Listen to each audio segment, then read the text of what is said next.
Karena itu Rasul Anas bin Malik pernah bercerita, bertahun-tahun saya membantu di rumah tangga Rasul. Selama tahun-tahun yang panjang saya membantu di rumah tangga beliau itu, kata Anas bin Malik, belum pernah kok saya mendengar kata-kata kasar, keras, membentak-bentak. Belum pernah saya melihat ada piring terbang, sandal melayang, ada penggorengan nitir di atas.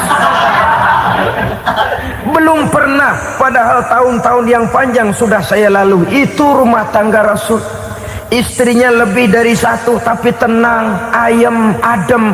Walaupun gosip selalu ada. Ini loh ya, namanya hidup berumah tangga. Jangankan rumah tangga kita manusia biasa, rumah tangga Rasul pun tidak luput dari gosip yang kita kenal dengan hadisul ifki itu. Itu sampai tercatat dalam sejarah. Tetapi yang jelas, dengan istri yang lebih dari satu, rumah tangganya tenang, tentram, adem. Kita di rumah tangga istri satu, seminggu 7 hari, berantemnya 6 hari. Cuma 1 hari gencatan senjata.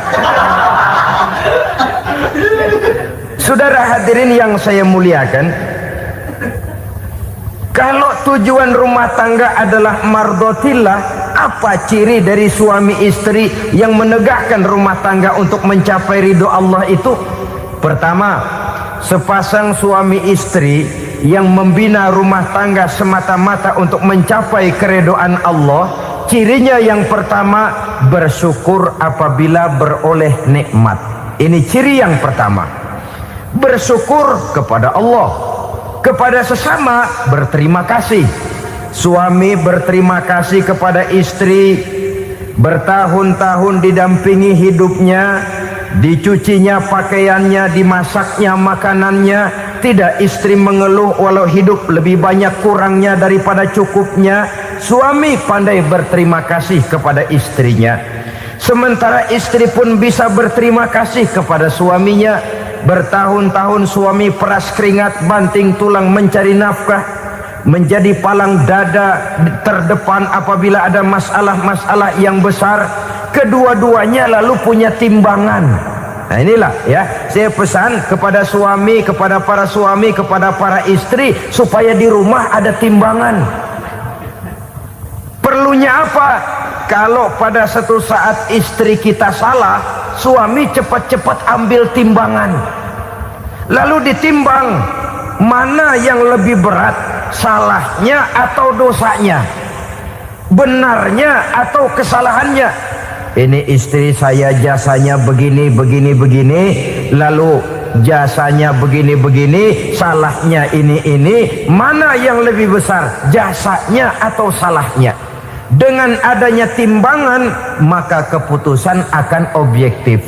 Tapi kalau timbangannya emosi, salah sedikit saja sudah main bentak, main usir, akhirnya keputusan akan mendatangkan kerugian.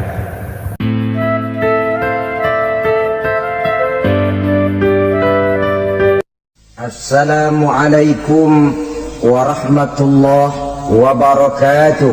Waalaikumsalam warahmatullahi wabarakatuh. Alhamdulillah, wassalatu wassalamu ala sayyidina Rasulillah, sayyidina wa maulana Muhammad ibn Abdullah, wa ala alihi wa sahbihi wa mawala. La hawla wa la quwwata illa billah, amma ba'du. Bapak-bapak, ibu-ibu, saudara-saudara kaum muslimin rahimakumullah. Rumah tangga bahagia menurut agama kita. Sebagaimana yang sama kita maklum bahwa manusia hidup memerlukan idola, memerlukan figur-figur yang akan dijadikan contoh di dalam kehidupannya. Sifat ini dinamakan hubbut taklid atau kecenderungan untuk meniru, dan nampak lebih menonjol pada kehidupan anak-anak remaja atau para pemuda. Siapa yang menjadi idolanya, siapa yang menjadi sentral figur dalam kehidupannya, itulah yang akan dijadikannya sebagai contoh. Kalau idolanya adalah Mick Jagger misalnya, maka tentu yang akan dicontohnya adalah Mick Jagger. Mulai gaya rambutnya, gaya pakaiannya, sampai kepada gaya jalan dan hidupnya. Soal pantas atau tidak pantas urusan nomor 16. Yang penting nyontoh dulu. Inilah kecenderungan daripada manusia. Bagi kita umat Islam, contoh ideal, figur sentral yang sepatutnya jadi idola tidak lain adalah junjungan kita Nabi besar Muhammad sallallahu alaihi wasallam. Beliau menjadi contoh dan panutan oleh karena kepribadiannya yang kompleks. Sejak dari seorang pemimpin negara yang adil sampai kepada seorang jenderal yang gagah berani di medan perang, sampai kepada seorang diplomat yang ulung, pedagang yang jujur, suami yang bertanggung jawab, ayah yang penuh kasih sayang dengan anak-anaknya, dan di dalam keseluruhannya beliau merupakan uswatun hasanah. Termasuk dalam membina rumah tangga bahagia, contoh kita tidak lain adalah rumah tangga beliau. Bagaimana sih rumah tangga Nabi kita itu? Beliau berkata dalam dua kalimat yang singkat tapi punya pengertian yang sangat luas dan dalam tentang rumah tangganya. Beliau mengatakan, baiti jannati, rumah tanggaku adalah sorga bagiku. Satu cerminan yang merupakan refleksi dari keadaan yang membawa kebahagiaan. Padahal sepanjang sejarah yang kita baca, rumah beliau kecil saja. Sarapan pagi pun cuma seteguk air zam-zam, sepotong roti, kadang-kadang sebutir kurma. Tidurnya di atas kain kasar yang separuh jadi selimut, separuh jadi alas tidur. Tetapi di tengah kondisi yang semacam itu, beliau sanggup berkata, baiti jannati, rumah tanggaku adalah sorga bagiku. Kenapa kita yang hidup di zaman sekarang, di mana fasilitas sesungguhnya serba lebih menunjang untuk berkata semacam itu, malah kita berkata sebaliknya, baiti nari, rumahku adalah laksana neraka bagiku. Padahal kalau dilihat, rumahnya pun kadang-kadang bertingkat, kendaraan serba berkilat, uang banyak berlipat-lipat, istri pun tak kurang cantik memikat, kadang-kadang jumlahnya 4. Tapi tiap hari kiamat tidak ada ketenangan dan ketentraman di rumah tangga. Saudara hadirin kaum muslimin rahimakumullah, mengapa Rasul sampai mengatakan baiti jannati, rumahku adalah laksana surga bagiku? Inilah pokok pembicaraan kita pada pertemuan kali ini. Sebagaimana yang kita maklum bahwa nikah dalam pandangan Islam bukan hanya sekedar untuk memenuhi kebutuhan biologis manusiawi, tidak hanya sekedar untuk memperkembangbiakkan keturunan, dan juga tidak pula untuk memperturutkan hawa nafsu. Lebih daripada sekedar itu, nikah dalam pandangan Islam merupakan ibadah. Oleh karena ibadah, maka seluruh tujuan ibadah, apakah dia bernama solat, apakah dia bernama puasa, zakat, sodako, haji dan lain sebagainya, seluruh daripada tujuan ibadah, target utamanya adalah mardhatillah atau keridhaan daripada Allah Subhanahu wa taala. Kalau nikah itu ibadah, maka sesungguhnya tujuan utama dari pelaksanaan suatu pernikahan tidak lain hanya untuk mencari keridhaan dari Allah Subhanahu wa taala. Bukankah kalau kita tanya tiap orang yang melakukan nikah, kenapa sih kamu nikah dengan dia? Jawabannya bisa macam-macam. Yang umum, karena saya cinta dia. Ada yang berkata, karena saya ingin mendapat ketenangan hidup. Ada yang bilang, karena saya ingin hidup teratur. Ada yang mengakui, karena saya ingin dapat keturunan dan lain sebagainya. Tetapi sesungguhnya menurut ajaran agama, Kalau nikah merupakan ibadah, jawaban intinya ialah saya melakukan nikah untuk mencari keridhaan dari Allah Subhanahu wa ta'ala. Ini konsekuensinya kalau nikah merupakan bagian daripada ibadah.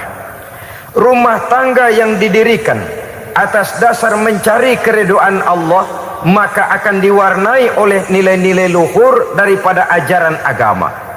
Tanpa harta orang memang sulit untuk bahagia, tapi harta bukan jaminan orang lalu akan bahagia. Harta pada suatu saat akan berakhir, kecantikan akan berkurang, pangkat dan jabatan akan sampai kepada batasnya. Tetapi agama, keyakinan, nilai-nilai iman, itulah pegangan kita yang kekal dan abadi. Sebab itu dalam surah Ar-Rum ayat ke-21 Allah Subhanahu wa ta'ala menjelaskan, wa min ayatihi an khalaqalakum min anfusikum azwajan litaskunu ilaiha wa ja'ala bainakum mawaddatan wa rahmah. Dan di antara tanda-tanda kebesaran Allah, dijadikannya bagimu istri-istrimu dari diri kamu sendiri, litaskunu ilaiha, agar kamu bisa hidup tenang bersamanya, wa ja'ala bainakum mawaddata wa rahmah, dan dijadikannya di antara kamu rasa cinta dan kasih sayang. Umumnya pernikahan terjadi karena mawaddatan wa rahmah ini, cinta dan kasih sayang. Atas dua dasar itulah rumah tangga didirikan orang. Atas dasar itulah seorang laki-laki dan seorang perempuan memadu janji untuk membagi suka dan duka dalam hidup ini secara bersama-sama. Namun kalau kita renungi ayat ini, Allah tidak hanya menjadikan cinta, tapi Allah juga menjadikan kasih sayang. Apa bedanya cinta dan kasih sayang? Apa bedanya mawaddatan warahmah ini? Saudara, mawaddah yang artinya cinta, itu sasarannya biasanya adalah jasmani, kecenderungan biologis. Itu akan berakhir. Orang yang mendirikan rumah tangga cuma karena kecenderungan biologis, cuma karena rasa cinta semata-mata, cinta biasanya terkait kepada keindahan. Betul apa benar? Biasanya orang mudah jatuh cinta kepada sesuatu yang punya nilai keindahan. Makanya anak muda jarang yang jatuh cinta sama nenek-nenek. Cinta selalu memandang segi keindahannya. Ini yang namanya mawaddah. Allah tidak mengingkari itu, silakan. Bahwa manusia secara naluri senang kepada serba keindahan, wajar-wajar saja. Tetapi tidak cuma mawaddah, Allah juga menciptakan rahmah, kasih sayang. Mawaddah mungkin ada akhirnya, tapi rahmah tidak akan pernah ada akhirnya.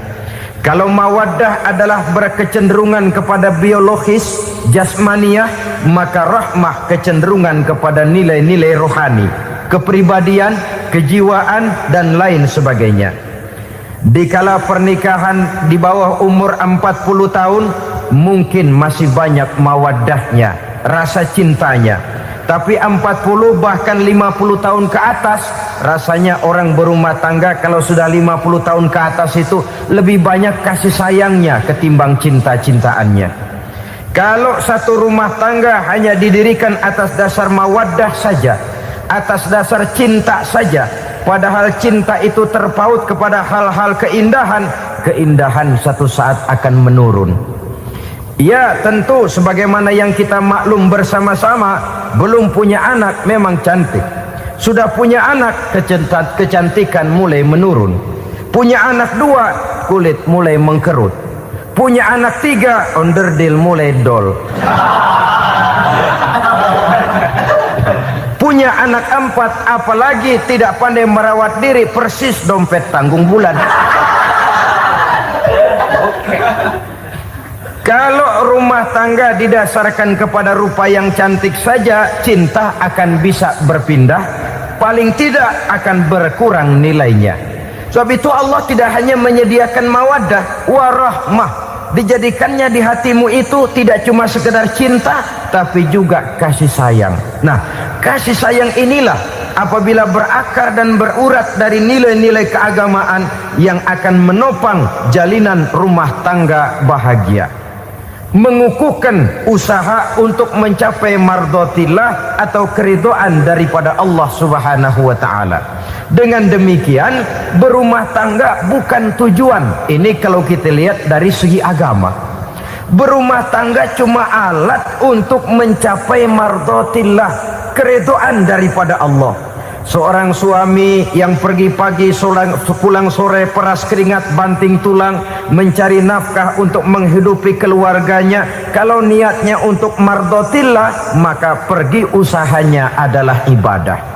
Sementara si suami pergi berusaha, istri di rumah mendoakan suaminya, itu juga merupakan bagian daripada ibadah. Marilah kita biasakan membina satu rumah tangga untuk mencapai keridhaan daripada Allah Subhanahu wa taala. Ini motif dasarnya. Karena itu Rasul Anas bin Malik pernah bercerita, bertahun-tahun saya membantu di rumah tangga Rasul. Selama tahun-tahun yang panjang saya membantu di rumah tangga beliau itu, kata Anas bin Malik, belum pernah kok saya mendengar kata-kata kasar, keras, membentak-bentak. Belum pernah saya melihat ada piring terbang, sandal melayang, ada penggorengan nitir di atas. Belum pernah, padahal tahun-tahun yang panjang sudah saya lalui. Itu rumah tangga Rasul. Istrinya lebih dari satu, tapi tenang, ayem, adem. Walaupun gosip selalu ada. Ini loh ya, namanya hidup berumah tangga. Jangankan rumah tangga kita manusia biasa, rumah tangga Rasul pun tidak luput dari gosip yang kita kenal dengan hadisul ifki itu. Itu sampai tercatat dalam sejarah. Tetapi yang jelas, dengan istri yang lebih dari satu, rumah tangganya tenang, tentram, adem. Kita di rumah tangga istri satu, seminggu 7 hari, berantemnya 6 hari. Cuma 1 hari gencatan senjata. Saudara hadirin yang saya muliakan, kalau tujuan rumah tangga adalah mardhatillah, apa ciri dari suami istri yang menegakkan rumah tangga untuk mencapai ridho Allah itu? Pertama, sepasang suami istri yang membina rumah tangga semata-mata untuk mencapai keridhaan Allah, cirinya yang pertama, bersyukur apabila beroleh nikmat. Ini ciri yang pertama. Bersyukur kepada Allah, kepada sesama berterima kasih. Suami berterima kasih kepada istri, bertahun-tahun didampingi hidupnya, dicucinya pakaiannya, dimasaknya makanannya. Tidak istri mengeluh walau hidup lebih banyak kurangnya daripada cukupnya. Suami pandai berterima kasih kepada istrinya. Sementara istri pun bisa berterima kasih kepada suaminya. Bertahun-tahun suami peras keringat, banting tulang mencari nafkah, menjadi palang dada terdepan apabila ada masalah-masalah yang besar. Kedua-duanya lalu punya timbangan. Nah inilah ya, saya pesan kepada suami, kepada para suami, kepada para istri, supaya di rumah ada timbangan. Perlunya apa? Kalau pada satu saat istri kita salah, suami cepat-cepat ambil timbangan, lalu ditimbang mana yang lebih berat, salahnya atau dosanya, benarnya atau kesalahannya. Ini istri saya jasanya begini, lalu jasanya begini, salahnya ini, mana yang lebih besar, jasanya atau salahnya? Dengan adanya timbangan, maka keputusan akan objektif. Tapi kalau timbangannya emosi, salah sedikit saja sudah main bentak, main usir, akhirnya keputusan akan mendatangkan kerugian. Sebaliknya, kalau suami yang salah, istri ambil timbangan, ditimbang mana lebih besar, jasanya atau salahnya. Jangan sampai nanti terjadi pepatah, panas setahun habis dihapus oleh hujan 1 hari. jasa istri yang puluhan tahun hapus oleh kesalahannya yang sedikit, atau jasa suami yang bertahun-tahun hapus oleh kesalahannya yang sebenarnya tidak seberapa. Akibat apa itu terjadi? Karena tidak adanya timbangan. Dari rasa bersyukur dan dari rasa berterima kasih ini, saudara-saudara, akan timbullah sifat saling menghargai.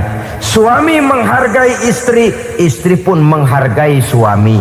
Istiqomah, dikasih uang 5.000 senyum, dikasih uang 500 senyum. Itu namanya istri yang pandai bersyukur. Kalau tidak 5.000 nyengir, 500 manyun. Tahu manyun? Kayak bemok nyari setoran, monyong saja. Ada sikap istiqomah di dalam membina kehidupan berumah tangga ini. Lalu mengerti posisi suami, ini termasuk tanda berterima kasih. Suami saya itu kerjanya apa, golongannya apa, gajinya sebulan berapa. Atas dasar itu lalu istri menjadi istri yang tahu diri. Walaupun suami harus menyenangkan istri, istri pun hendaknya nimbang, tahu batas kemampuan suami. Kemauan mungkin tidak terbatas, tapi kemampuan sangat terbatas. Kalau suami pegawai kecil, ya mintalah yang kecil-kecil.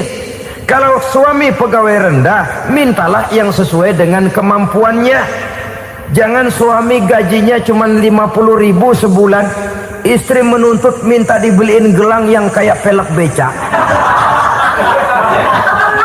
Tentu sudah overacting namanya.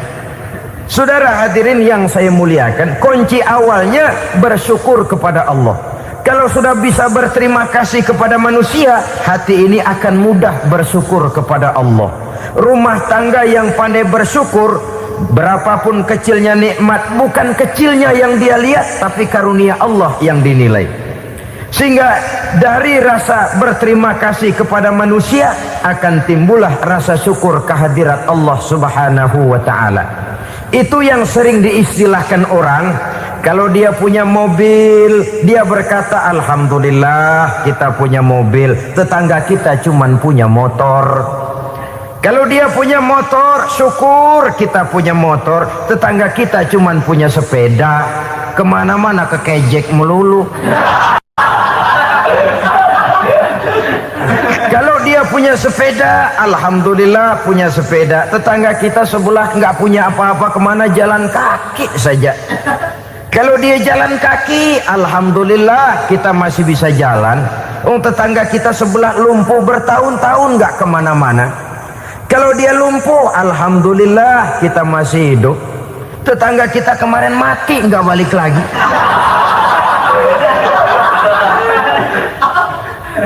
Lalu akan timbul rasa syukur. Tapi kalau sudah lumpuh ngelihat yang bisa jalan ngelihat yang naik sepeda, yang punya sepeda lihat yang punya motor lihat yang punya mobil lihat yang punya pesawat. Kapanlah kita ini pandai bersyukur? Sebab kesenangan seperti pelangi, tidak pernah di atas kepala kita, selalu kelihatannya di atas kepala orang lain. Sehingga kalau ngobrol orang sering bilang, lu sih enak lo gue lihat, gue kebelangsak amat nih ya. Setiap orang ngomong kepada kita begitu nadanya. Kita yang dilihat enak, sementara kita melihat orang lain enak. Tukang tahu melihat tukang tempe enak, tukang tempe melihat tukang tuak enak, tukang tuak bilang tukang sirsak enak. Enak itu seperti pelangi. Namun kalau kita mau merenungi, tidak pernah Allah berhenti memberikan nikmat kepada kita. Sejak kita bangun tidur sampai kita tidur kembali, bahkan tidur itu sendiri, seluruhnya tidak pernah putus dari nikmat Allah. Bahagia ada di gubuk reot, bahagia ada di rumah mewah, bahagia ada di hati kopral, bahagia ada di hati jenderal, di gunung dan di kota, di hutan belantara dan di desa, di keheningan malam atau di keramaian siang. Kalau kita mau mencari, bahagia selalu ada. Tapi hati yang tidak pandai bersyukur, bagaimanapun banyak kebahagiaan yang meliputi hidupnya, dia tidak akan pernah pandai mensyukurinya. Maka berterima kasihlah kepada istri, berterima kasihlah kepada suami, bersyukurlah kehadirat Allah Subhanahu wa taala. Saya sering mengatakan, sebaliknya seorang suami bagaimanapun kondisi istrinya, kalau itu memang jodohnya, beranilah berkata, istriku adalah Romeoku, istriku adalah Julietku, atau istriku adalah Sri Kandiku. Biarin pengkor ya pengkor, nggak ada urusan. Mensyukuri. Kalau tidak mensyukuri, yang timbul lalu sesalan. Kalau sudah sesalan, mudah umpat mengumpat, caci mencaci dalam rumah tangga, lalu terjadilah kegaduhan. Ketenangan sulit kalau sudah tidak ada unsur saling menghargai itu. Lebih celaka lagi kalau sudah mengarah kepada penyesalan. Kata istrinya, bang, gue nyesel kawin sama lu. Suami digituin mungkin gede kepalanya. Kalau lu nyesel apalagi gua, makin nyesel. Iya, coba pikir bertahun-tahun kita berumah tangga, memangnya abang bisa beliin apa sama saya? Itu juga gerobok kalau nggak ngeredit, bang. Kalau nggak ngeredit, memangnya kamu bayar kreditan pakai daun pisang? Saudara hadirin yang saya hormati, ini saya tekankan kepada ibu-ibu karena penyakit perempuan umumnya. Pernah Rasul itu pulang Isra Mi'raj cerita, saya pulang Isra Mi'raj diperlihatkan neraka. Neraka ya Rasul? Lalu bagaimana? Saya lihat kok isinya kebanyakan perempuan. Perempuan. Laki juga tidak sedikit. Cuma kebanyakan kok perempuan. Apa perempuan tidak sholat ya Rasul? Sholat. Tidak puasa? Puasa. Tidak ngaji? Rajinan dia sama suaminya. Tapi kenapa lebih banyak di sana? Rasul berkata, hunna yakfurnal ashir. Penyakit umum dari perempuan tidak pandai berterima kasih kepada suaminya. Ini rupanya penyakit umum dari tahun atu. Saudara hadirin yang saya muliakan, jadi rumah tangga yang didirikan atas dasar mencapai ridho Allah, maka kelihatan dari pasangan suami istri menjadi orang yang pandai bersyukur terhadap nikmat. Bukankah dalam surah Ibrahim ayat 7 Allah berjanji, la in syakartum la azidannakum wa la in kafartum inna azabi lasyadid. Kalau kamu pandai bersyukur, aku tambah nikmatku. Kalau kamu ingkar, tidak mau bersyukur, azabku itu hebat dan pedih. Rumah tangga yang suami istrinya tidak bersyukur disiksa oleh perasaannya sendiri. Tetangganya dapat nikmat, dia yang meriang. Tetangganya dapat kesenangan, dia yang sakit hati. Dia tidak melihat nikmat yang diberikan kepadanya. Nikmat yang orang lain punya aja yang diincar. Nikmat orang lain aja dihitung-hitung. Tangga kita, saya baru habis beli yang sebelah belilir habis beli kukusan.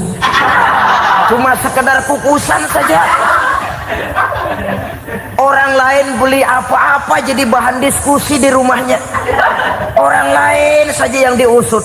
Timbul dendam kesumatnya, timbul hasutnya. Dia tidak bersyukur dengan nikmat yang ada dalam rumah tangganya. Isi rumah tangga semacam itu disiksa oleh perasaan hasutnya sendiri. Jauh dari kebahagiaan, kering hatinya, miskin jiwanya, merana batinnya. Kalau sudah ke sana, jauhlah rumah tangga dari pantulan sinar kebahagiaan. Saudara-saudara, kita lihat rumah tangga Rasul. Dari rumah yang kecil, dari tempat tidur yang sarapnya kain kasar, separuh jadi selimut lagi, keluar ucapan baiti jannati. Kenapa? Beliau orang yang pandai bersyukur kepada Allah, bisa berterima kasih kepada istri-istrinya, dan istrinya pun pandai berterima kasih kepada Rasul dan bersyukur kehadirat Allah Subhanahu wa taala. Maka nikmat lalu bertambah. Makin kita syukuri nikmat, makin tambah itu. La azidannakum, janji Allah, pasti aku tambah nikmatku kepadamu jikalau kamu pandai mensyukurinya. Tapi kalau kamu ingkar, tidak pandai bersyukur, awas, nikmat bisa berubah menjadi azab kalau kita tidak pandai-pandai mensyukurinya. Jadi cirinya yang pertama, rumah tangga bahagia itu apabila suami istri pandai bersyukur terhadap nikmat yang diberikan oleh Allah Subhanahu wa taala. Satu. Cirinya yang kedua, rumah tangga yang berdasarkan untuk mardotillah, mencapai keridhaan Allah, sabar apabila mendapat cobaan. Namanya orang berumah tangga itu persis berlayar di lautan. Suami istri adalah dua orang yang memegang kemudi. Kalau berlayar ombak tenang, angin bertiup sepoi-sepoi basah, lalu bila malam datang bulan bersinar, bintang gemintang gemerlapan, berlayar memang nikmat. Tapi satu saat angin puting beliung bertiup, gelombang menggunung, halilintar menyambar, kemudian petir berkilat. Kalau pada saat itu suami mau ngalor, istri mau ngidul, alamat perahu patah di tengah jalan, kandas di lautan sebelum sampai ke pantai yang akan ditujunya. Oleh karenanya perlu kekompakan. Maka sejak awal seharusnya dalam akan membina rumah tangga yang bahagia, itu lebih baik bicara yang pahit-pahit saja, supaya terjadi kesamaan langkah apabila menghadapi kesulitan dan cobaan. Sabar apabila mendapat cobaan. Rumah tangga seperti kapal di lautan tadi tidak akan sunyi dari hantaman gelombang, tidak akan sepi dari tiupan angin topan, dari kilatan petir, dari sambaran halilintar. Baik suami, baik istri harus sabar menghadapi kesulitan. Kadang kesulitan dari segi ekonomi, kadang kesulitan dari segi mengarahkan dan mendidik anak-anak, kadang kesulitan karena banyak orang yang hasut dengan kita, kadang kesulitan berbagai macam lah yang menyebabkan kesulitan. Rumah tangga yang bertujuan mencapai ridho Allah, sabar menghadapi segala macam kesulitan. Saudara-saudara kaum muslimin rahimakumullah, kesulitan adalah bagian daripada perjalanan hidup. Siapa orangnya yang tidak pernah menemukan kesulitan dalam kehidupan? Rasanya hampir tidak ada. Dan memang kesulitan bukan untuk ditakuti. Kesulitan justru untuk diatasi, dicarikan jalan keluarnya. Begitulah suami istri yang bertujuan mencari ridho Allah. Manakala suami berada dalam kesulitan, istri mencarikan jalan keluar atau berusaha memberikan jalan keluar. Sebaliknya, manakala istri dalam kesulitan, suami bisa mencarikan jalan keluarnya. Sabar dalam menghadapi segala macam kesulitan. Dalam surah Luqman ayat 17, Allah Subhanahu wa taala berfirman, "Wasbir 'ala ma asabak. Inna dzalika min azmil umur." Dan bersabarlah terhadap apapun yang menimpa kamu. Bersabarlah terhadap segala kesulitan yang kamu hadapi, karena sesungguhnya yang demikian itu merupakan sebagian dari perkara-perkara yang telah ditetapkan oleh Allah Subhanahu wa taala. Saudara-saudara kaum muslimin yang berbahagia, kunci sabar sesungguhnya terletak pada keyakinan bahwa segala sesuatu berasal dari Allah dan segalanya akan kembali kepada Allah Subhanahu wa taala. Rumah tangga yang sabar di dalam menghadapi kesulitan-kesulitan biasanya akan lebih mudah mencari jalan keluar. Tapi kalau sedikit kesulitan datang, kita tertimpa oleh kepanikan, oleh kegelisahan, dan oleh ketakutan yang tidak beralasan, maka kesulitan itu bukan saja tidak dapat diatasi, malah rasanya akan menjadi semakin besar di dalam kehidupan kita. Tidak ada rumah tangga yang tidak pernah berhadapan dengan kesulitan, bagaimanapun besarnya rumah tangga itu. Itulah sebabnya kita memerlukan orang lain. Hidup berumah tangga itu seperti orang punya mata. Kalau mata kita kelilipan, kalau mata orang lain kelilipan, gampang kita tiup. Tapi kalau mata kita sendiri yang kena kelilipan, tentu kita memerlukan orang lain untuk meniupnya. Oleh karenanya, suami istri harus saling mencarikan jalan keluarnya. Walaupun kerjanya berbeda, suaminya pergi mencari nafkah, istrinya berdoa di rumah. Kalau perlu melakukan sholat duha, mendoakan agar usaha suaminya dimudahkan, dan begitu selanjutnya. Sehingga dengan adanya kebersamaan walaupun tidak selalu bersama-sama, maka masing-masing melaksanakan tugas dengan tenang dan merasa yang satu berbuat untuk kepentingan yang lain. Inilah cirinya yang kedua, sabar bila mendapat dan berhadapan dengan segala macam kesulitan. Kadang orang mendapat kesulitan itu berkeluh kesah. Bukan berkeluh kesah, tapi mencari jalan keluar dan mengambil hikmah yang ada di dalamnya apa. Karena bukan kemudahan, kesulitan yang membuat orang dewasa. Bukan kemudahan, tapi kesulitan yang membuat orang berpikir dinamis, kreatif. Kalau seluruh jalan yang kita tempuh mudah saja, gampang saja, rasanya monoton kita ini. Kehilangan dinamika dalam perjuangan.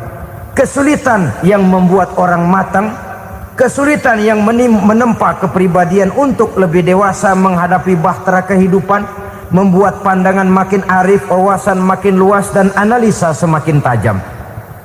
Sama saja dalam hidup. Sesungguhnya pujian sering menjadi racun, dan caci maki kalau kita tanggapi secara positif sering membuat kita makin dewasa.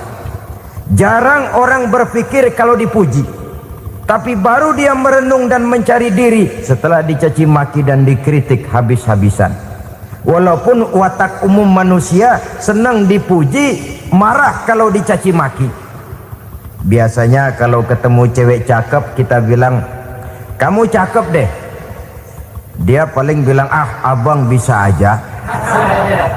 Walaupun dia bilang, "Ah, abang bisa aja," hidungnya mah tetap mekar.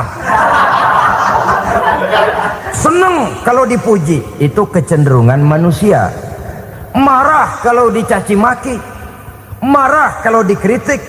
Tapi sesungguhnya pujian sering jadi racun, caci maki sering jadi obat. Orang takut minum obat karena pahitnya, padahal efeknya itu akan lebih memberikan kesehatan kepadanya.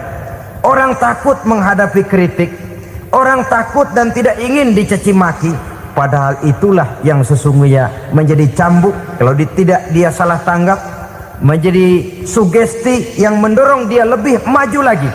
Karena memang bukan pujian, tapi caci maki dan kritik yang membuat kita makin berpikir tajam. Jadi rumah tangga yang berhadapan dengan kesulitan demi kesulitan, biasanya kalau ditanggapi dengan sabar akan makin mengokohkan fondasi rumah tangga itu sendiri.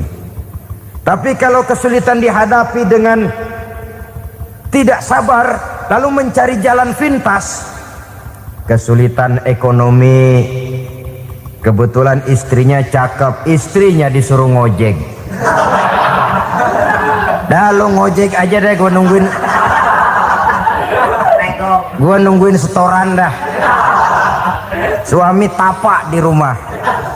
Saudara hadirin yang saya muliakan, buat sepintas memang mendatangkan materi itu, mengatasi kesulitan ekonomi, tapi apakah bahagia?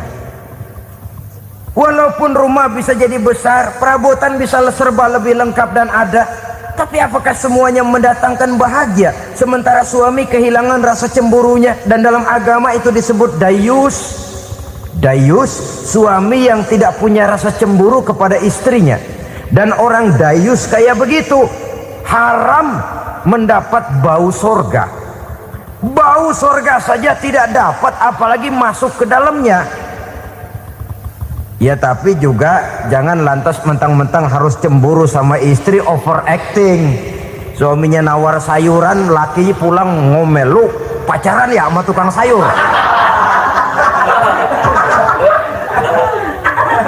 Itu juga over, saudara-saudara. Kesulitan ekonomi diatasi dengan sabar. Sabar dalam arti berusaha dengan tidak mengambil jalan pintas, berusaha tetap berada di jalan yang diridhoi oleh Allah. Ini yang jadi problema ini rumah tangga sekarang ini, kesulitan ekonomi, di mana lapangan kerja sulit, di mana persaingan hidup tajam, sedangkan kita hidup ingin seperti orang lain. Kita mudah gelap mata, mudah picik pandangan, mudah sulit pertimbangan, lalu mengambil jalan pintas. Kadang menjual akidah. menjual keimanan. Kebetulan penderingan kering, ada yang nawarin beras 3 liter sama supermi 2 bungkus. Hari Minggu diajak ke gereja mau. Itu iman kena beras 3 liter telap. Kesulitan ekonomi, saudara-saudara, sehingga Imam Ali pernah berkata, kadal fakru ayyakuna kufran. Kemiskinan memang mudah membawa orang kepada kekafiran, kepada perbuatan-perbuatan yang bisa mengundang kekafiran. Oleh karena itu dalam tamsil lain beliau berkata, kalau ada ular dan ada kemiskinan, kemiskinan yang saya getok lebih dulu, kemiskinan yang saya bunuh lebih dahulu, karena kemiskinan mudah membawa orang kepada kekufuran. Bagaimanapun sulitnya ekonomi yang dihadapi dalam rumah tangga, percayalah satu saat jalan keluarnya mesti ada, mesti ada. Jangan sampai mengambil jalan pintas yang membuat kita keluar dari jalan yang ditinjau dari segi kemasyarakatan pun mendatangkan aib, ditinjau dari kehormatan berkeluarga pun mendatangkan nista, ditinjau dari segi ekonomi pun barangkali tidak akan mendatangkan kelimpahan materi.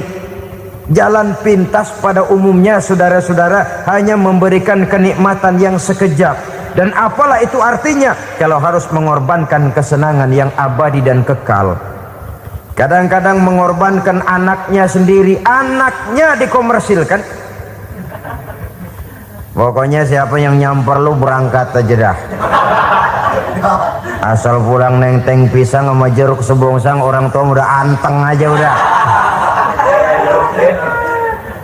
Saudara hadirin yang saya muliakan, setiap kita selalu berhadapan dengan kesulitan. Karena itu rumah tangga yang bertujuan mencapai mardhatillah, mereka sabar dalam menghadapi kesulitan. Tidak ada beras, puasa saja, puasa sunnah. Puasa sunnah, lapar tapi ada pahalanya, daripada tidak puasa lalu ngegerundel. Brengsek Tuhan, gue sembahyang melulu lapar juga. Sudah lapar tidak berpahala. Bukankah Rasulullah sendiri kalau pulang ke rumah Aisyah lalu berkata, ya Humairah, ada makanan hari ini? Ada makanan yang enggak ada bang. Alhamdulillah kalau begitu saya puasa. Pulang dari mana-mana perut lapar, mau makan tidak ada makanan, bukan marah, bukan ngamuk, puasa. Maka boleh puasa sunnah, niatnya udah siang, jam 10, jam 11, asal dari pagi belum makan apa-apa. Niatnya jam 10, sah, dengan catatan dari pagi belum makan apa-apa. Jangan sudah sepiring setengah baru niat, itu lain. Itu ngojek namanya itu. Pengertian dalam kesulitan. Satu malam beliau pulang dari masjid agak larut. Habis ngajar banyak yang bertanya, ketuk pintu, Assalamualaikum, Assalamualaikum. 3 kali beliau memberi salam, tidak ada jawaban, tidak dibukakan pintu. Rupanya istri beliau lelah bekerja di waktu siang, tidurnya pules benar. Marahkah Rasul? Tidak, beliau gelar sorban, tidur di depan pintu. Asraful anbiya wal mursalin ini, Rasul termulia ini, karena menghargai istrinya, tidur di depan pintu. Sampai Aisyah bangun sepertiga malam, terkejut buka pintu, suaminya ada di depan pintu. Beliau bangunkan. Ketika dibangunkan, Rasul lebih dulu berkata, maaf sayang, saya pulang terlambat. Sudah nggak dibukain pintu, tidur di depan, dibangunin, beliau duluan yang minta maaf. Pengertian. Kalau emosi memang nggak dibukain pintu, tidur di depan, begitu dibukain yang enak kita tunjuk jidatnya.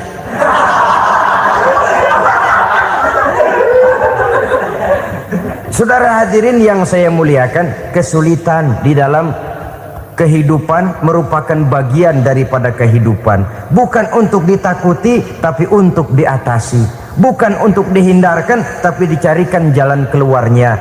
Hadapilah kesulitan dengan baik sangka kepada Allah, dengan lapang dada, dan dengan tetap bersabar menghadapinya. Kenapa? Karena tujuan kita mendirikan rumah tangga, mencapai ridho Allah. Kalau anak kita perjualbelikan, kalau istri kita komersilkan, kalau akidah kita jual untuk mempertahankan rumah tangga, bukankah makin jauh saja rumah tangga itu dari ridho Allah? Ini tujuan utamanya. Yang ketiga, rumah tangga yang bertujuan mardotillah itu, suami istri yang merupakan fondasi di rumah tangga, suami sebagai pemimpin, istri sebagai pembina, selalu musyawarah dalam menyelesaikan persoalan. Walaupun istri ditakdirkan sebagai pemimpin dan suami sebagai pemimpin dan istri yang dipimpin, tapi agama menganjurkan musyawarah. Jangan mentang-mentang istri nyari duit, suami nyari duit, lalu menteleng. Segalanya mau diktator, segalanya mau sendiri. Rumah tangga yang bertujuan mencapai ridho Allah selalu didirikan atas dasar musyawarah. Sehingga apabila sesuatu itu dihasilkan dari suasana musyawarah, tidak akan melahirkan penyesalan di belakang hari. Kalau tidak, berjalan menurut seleranya masing-masing, belakangan timbul penyesalan, akhirnya main salah menyalahkan. Kalau sudah saling salah menyalahkan, itu artinya sudah saling mengungkit kekurangan masing-masing. Akibatnya tidak ada lagi saling menghargai. Jadi dengan demikian musyawarah di dalam menyelesaikan persoalan, menghadapi kesulitan ekonomi, musyawarah, menghadapi kenakalan anak, musyawarah, akan membeli ini dan itu sebaiknya juga musyawarah. Kalau merupakan hasil musyawarah, maka saudara-saudara, hasilnya pun akan dihadapi oleh bersama. Enak rasakan bersama, tidak enak rasakan bersama. Kenapa? Tadinya musyawarahnya bersama-sama juga.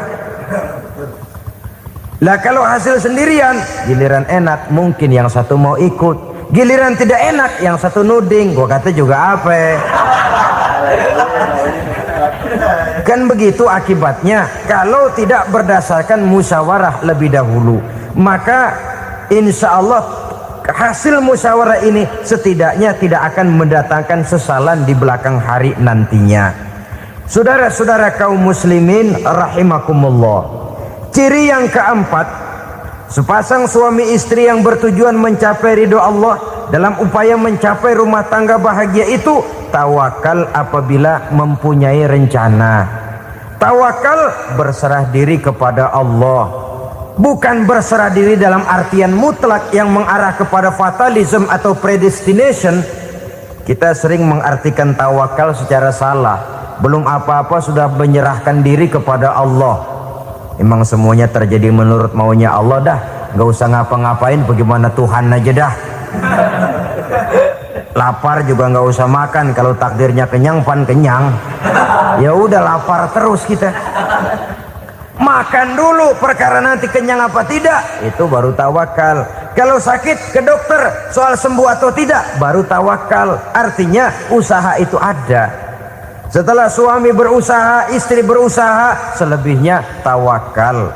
Apa perlunya tawakal? Apabila berhasil tidak lupa daratan, apabila berhasil tidak lupa diri, apabila gagal tidak putus asa. Sehingga dengan demikian dari tawakal ini lahirlah pondasi yang kokoh membina rumah tangga yang bahagia dalam upaya mencapai keridhaan daripada Allah Subhanahu wa taala. Apapun yang kita laksanakan di rumah tangga, tujuan intinya tetap untuk mencapai keridhaan Allah.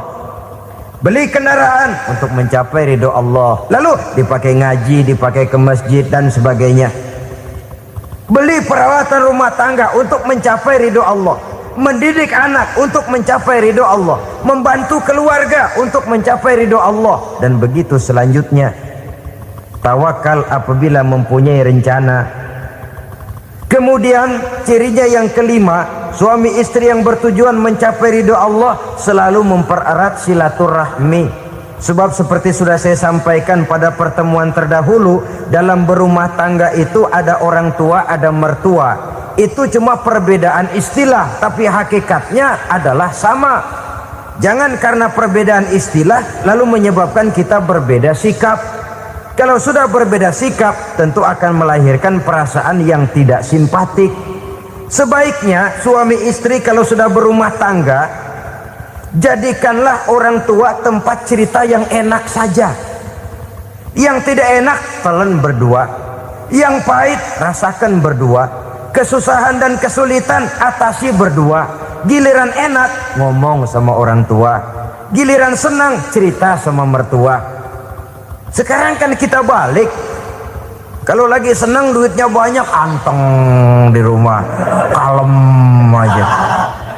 Tapi lalu waktu susah, waktu susah, cerita kepada orang tuanya, cerita kepada mertuanya. Lalu kapan kita mau menyenangkan orang tua? Sudahlah, mereka susah mendidik kita di waktu kecil, membesarkan kita, melakukan segala macam pengorbanan. Demi setelah kita berumah tangga, kesulitan rumah tangga kita tumpahkan juga kepada mereka. Pererat silaturahmi dan usahakan agar seluruh keluarga hanya menjadi tempat kita cerita yang enak-enak saja. Istilah sehari-harinya, kalau di rumah kita makan sama sayur bayam, keluar rumah diem, malah seluitan. Tetangga tanya, lu makan kayaknya enak banget apa sih? Daging ayam.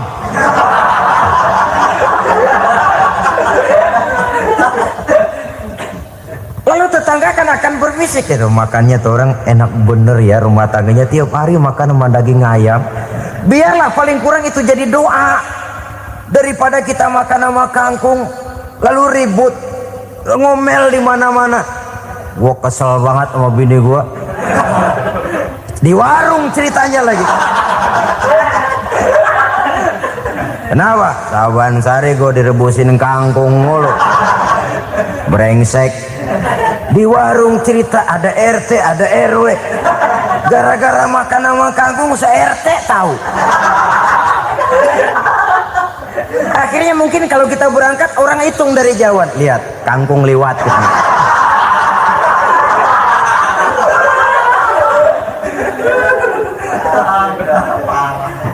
Bisa menjaga yang disebut security informasi, rahasia rumah tangga.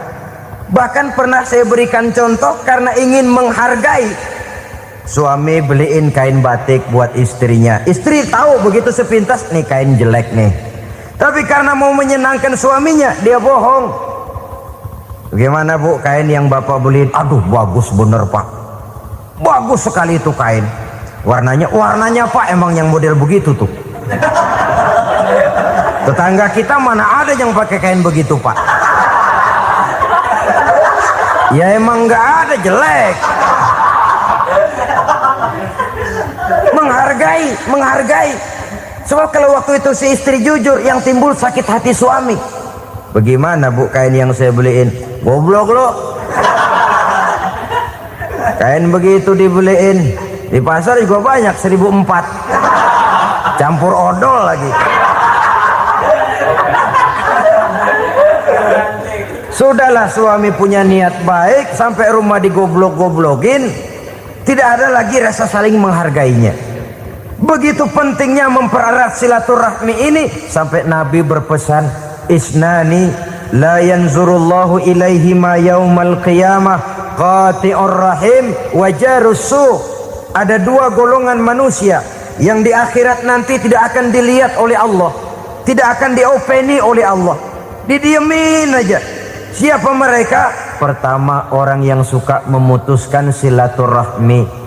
Yang kedua, tetangga yang jahat dengan tetangganya. Dua golongan manusia ini, pemutus silaturahmi, kemudian juga tetangga yang jahat dengan tetangganya, ini tidak akan dipandang oleh Allah di hari akhirat nanti. Jadi pererat silaturahmi, sebab kita ini zon politikan, makhluk yang bermasyarakat, yang tidak bisa hidup sendirian. Setiap kita memerlukan orang lain. Kita disebut kaya karena ada yang miskin, kita disebut alim karena ada yang awam, kita disebut berkuasa karena ada rakyat jelata. Tanpa rakyat tidak ada penguasa, tanpa yang miskin tidak ada orang kaya. Kalau tidak ada yang jelek, siapa yang bilang cakep? Karena ngimbangi. Saudara hadirin, atas dasar ini mestinya kita selalu bersyukur dalam segala posisi, tidak lalu salah terima kepada karunia yang diberikan Allah kepada kita. Saudara hadirin yang saya hormati, pererat silaturahmi, jadikan orang-orang tua kita tempat kita cerita yang enak-enak saja. Yang tidak enak, telan sendiri, usahakan sendiri, carikan jalan keluarnya sendiri. Setidaknya ya diam sajalah. Kalau belum bisa membalas budi baik orang tua, setidaknya jangan menyakiti hati orang tua kita. Sudah lelah dan payah dia mengasuh kita, membesarkan kita, merawat kita, demi setelah kita berumah tangga, seluruh kesulitan kita bawa lagi kepadanya. Karena itu buat para istri juga ini perhatian. Kalau dimarahi suami, jangan cepat-cepat pulang ke rumah orang tuanya.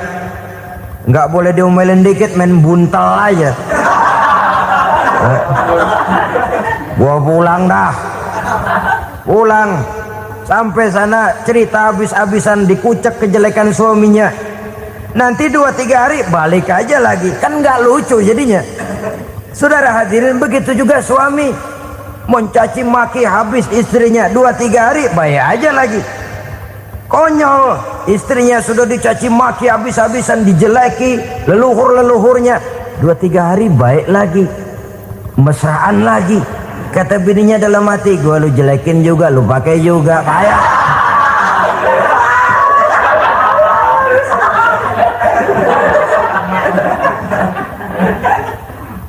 saudara hadirin yang saya muliakan, itulah sebabnya pada awal tadi saya katakan perlunya kita mempunyai timbangan baik sebagai suami maupun sebagai istri.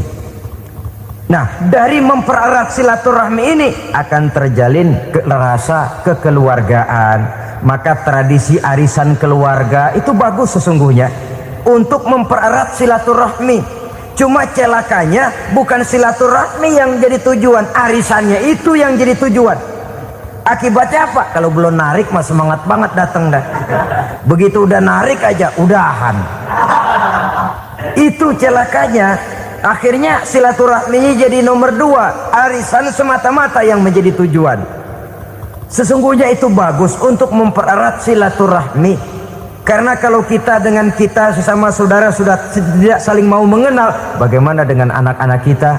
Bagaimana dengan cucu-cucu kita? 2-3 generasi yang akan datang tentu akan lebih saling tidak mengenal lagi.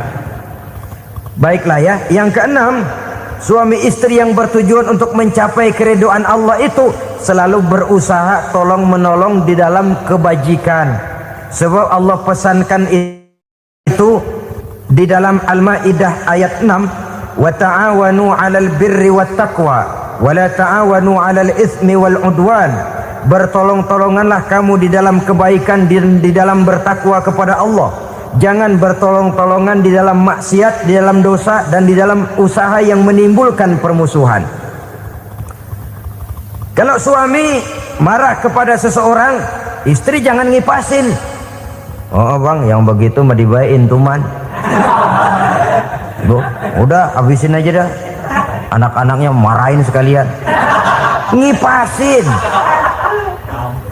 Istri kesel sama tetangganya, suami ngipasin. Emang tuh tetangga kita, hahu. Habis orang dikipasin. Ta'awanu 'alal birri wat taqwa, bertolong-tolonganlah di dalam kebaikan. Istri malas ngaji, suami mendorong, memberikan sugesti. Suami malas berusaha, istri memberikan sugesti. Saling tolong menolong di dalam kebaikan dan takwa, dan jangan tolong menolong dalam dosa dan permusuhan. Kata suami, Bu, daripada kita melarat terus hidup, kita piara tuyul yuk.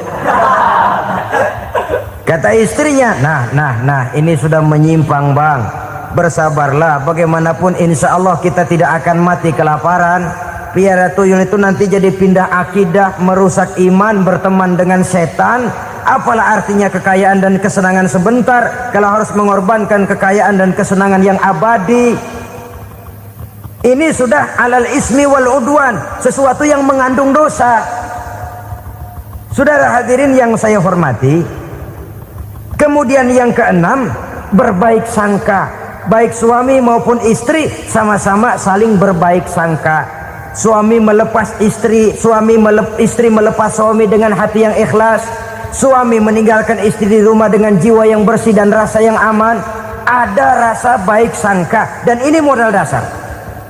Kalau sudah dilandasi oleh buruk sangka, tentu yang lahir nanti adalah perasaan-perasaan yang tidak baik. Akibatnya sangat tidak menguntungkan. Inilah beberapa ciri dari rumah tangga yang didirikan atas dasar mardhatillah, mencapai keridhaan dari Allah. Nanti akan menyusul tujuan berikutnya, diantaranya mendapat keturunan, diantaranya lagi mendatangkan gairah untuk lebih berusaha mencari rezeki karena sudah merasa punya tanggung jawab berupa anak dan istri, mempererat silaturahmi. Itu cuma tujuan-tujuan sekundernya saja. Tujuan primernya kita melakukan suatu nikah untuk mencapai keridhaan dari Allah Subhanahu wa taala. Silakan punya istri cantik, kaya, tapi tujuan utamanya kita membina rumah tangga untuk mencapai ridho dari Allah. Karena itu dasarnya mawaddatan warahmah. Jangan cuma cinta tapi juga kasih sayang. Cinta kecenderungan kepada jasmani akan berakhir, tapi kasih sayang kecenderungan kepada rohani, makin tua malah makin erat, makin tua malah makin mesra. Sehingga kadang kita menampak kakek-kakek dan nenek-nenek lagunya kayak pengantin baru. Apa cinta-cintaan? Tidak. Bagaimana kakek-kakek sama nenek-nenek harus bilang I love you? Yang masih ada itu waktu itu mawaddah, kasih dan sayang. Itu yang akan kekal, itu yang akan abadi. Tanpa materi orang sulit untuk bahagia, tapi materi semata bukan jaminan orang untuk bahagia. Nah, ciri yang terakhir dari rumah tangga yang bertujuan mencapai ridho Allah, sinar agama kelihatan di dalamnya. Baik suami maupun istri sama-sama orang yang taat melaksanakan ajaran agama. Saudara, mudah-mudahan walaupun singkat dapat menjadi sumbangan moral dalam kita mewujudkan rumah tangga yang bahagia menurut contoh yang diberikan oleh Rasulullah Sallallahu Alaihi Wasallam. Terima kasih atas perhatian saudara. Mohon maaf atas segala kekurangan. Usikum wa nafsi bitaqwallah. Wassalamualaikum warahmatullahi wabarakatuh.